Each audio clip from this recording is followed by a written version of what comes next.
तो चलिए दिन की शुरुआत में पहली खबर की ओर रुख करते हैं। हुर्मुज से सुरक्षित निकला ग्रीन आशा। तो आगे आपको बताएंगे कि ये ग्रीन आशा क्या है और आखिर में भारत ने कैसी बहुत बड़ी सफलता प्राप्त की है इस ग्रीन आशा के जरिए, वो भी हम आपको जानकारी दे दें।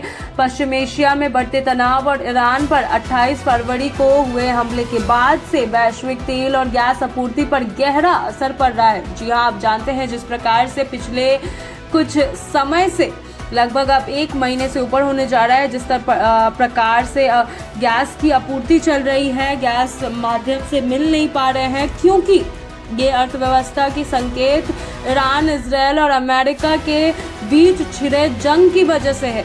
तो उसी के बीच अब एक बहुत बड़ी सफलता भारत ने फिर से हाथ मांगी है। खासकर स्ट्रेट ऑफ हॉर्मुज, जो दुनिया के सबसे महत्वपूर्ण समुद्री व्यापार मार्गों में से एक है, वहां सुरक्षा स्थिति बेहद संवेदनशील हो गई है। इस संकट के कारण कई अंतर्राष्ट्रीय और भारतीय जहाज इस क्षेत्र में फंस गए हैं। हालांकि अब हालत धीरे धीरे सामान्य हो रहा है और भारत के लिए राहत भरी खबर सामने आ रही है। जी हाँ, इस कर्ण में भारत का एलपीजी कैरियर ग्रीन आशा खतरनाक हॉर्मुज को सफलतापूर्वक पार कर चुका है और अब भारतीय नौसेना की निगरानी में सुरक्षित भारत की ओर बढ़ रहा है। इससे पहले ग्रीन सानवी भी इस मार्ग को पार कर चुका था, जिससे यह स्पष्ट संकेत मिलता है कि भारत अपने जहाजों की सुरक्षित वापस सुनिश्चित करने के लिए सक्रिय रूप से प्रयास कर रही है। वर्तमान में इस संवेदनशील क्षेत्र में केवल एक भारतीय जहाज जग विक्रम बचा हुआ है, जिसकी सुरक्षित वापसी का इंतजार किया जा रहा है। डायरेक्टर जनरल ऑफ शिपिंग की रिपोर्ट्स के अनुसार, यानी कि डायरेक्टर जनरल ने जो रिपोर्ट्स पेश की थी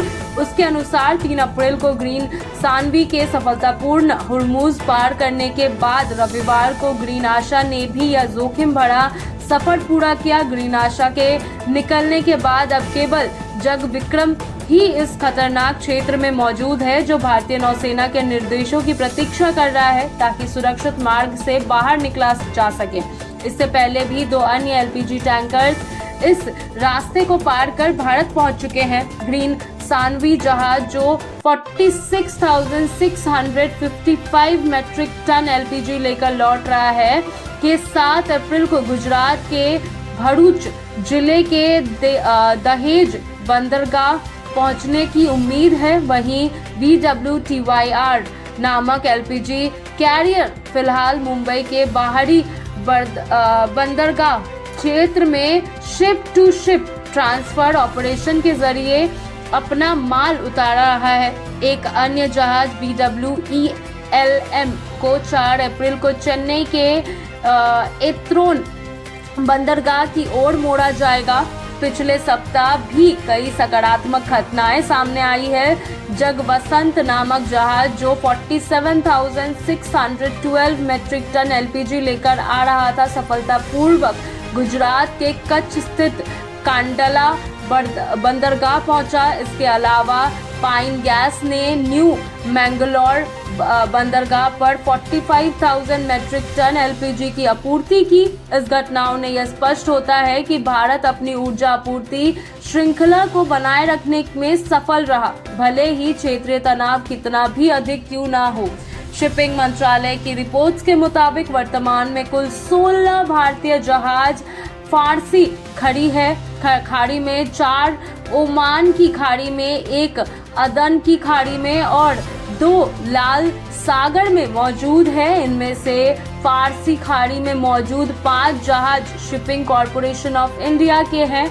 इसके अलावा पश्चिम एशिया जाने वाले 4 जहाज भारत के प्रमुख बंदरगाहों पर खड़े हैं, जो स्थिति सामान्य होने का इंतजार कर रहे हैं। मानव संसाधन के स्तर पर भी यह स्थिति महत्वपूर्ण है। रिपोर्ट्स के अनुसार पूरी खाड़ी क्षेत्र में लगभग 20,000 भारतीय नाविक मौजूद है। इनमें से 528 नाविक भारतीय झंडे वाले जहाजों पर सवार है, जिनमें 433 फारसी खाड़ी और 95 ओमान की खाड़ी में तैनात है। राहत की बात यह है कि 5 अप्रैल तक विभिन्न शिपिंग कंपनियों द्वारा 1479 भारतीय नाविकों को सुरक्षित बाहर निकाला गया है। कुल मिलाकर हुर्मुज में हालत धीरे धीरे सामान्य हो रही है, लेकिन खतरा अभी पूरी तरह टला नहीं है। भारत सरकार, नौसेना और शिपिंग एजेंसियां मिलकर अपना जहाज और नाविकों की सुरक्षा और सुनिश्चित करने में जुटी हुई है। अब सबकी निगाहें जग विक्रम की सुरक्षित वापसी पर टिकी हुई है, जो इस संकट के अंत तक का प्रतीक बन सकती है।